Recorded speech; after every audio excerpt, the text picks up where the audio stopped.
I'm Atra El-Nashar in Washington. Nationwide protests in Iran are subsiding, and we're starting to get an understanding of the violence that took place at the hands of the Iranian regime. The U.S. military moving additional forces to the Middle East as Iran warns the U.S. against taking action. In Tehran's famous Enghelab Square, a new mural sends a warning to the United States from the regime against military action on Iran. Words in English on the side read, "If you sow the wind, you will reap the whirlwind." It's a big force. We have a big force going toward Iran. By Monday morning, U.S. carrier strike group USS Abraham Lincoln arrived in the Middle East. The commander of Iran's Revolutionary Guard says his force has its finger on the trigger. And leaders of two Iran-backed militias in Iraq and Yemen signal willingness to retaliate against any U.S. action.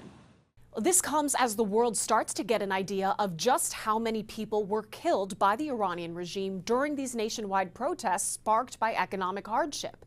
Iranian state TV claiming 3,117 people were killed. But two officials at Iran's Ministry of Health tell Time magazine it could be as high as 30,000. President Trump voicing support for the protesters multiple times this month. Many of them hoped he would act. January 2nd, Trump said if Iran kills protesters, the United States of America will come to their rescue. We are locked and loaded and ready to go. On January 10th, the USA stands ready to help. And on January 13th, keep protesting, take over your institutions, and help is on its way.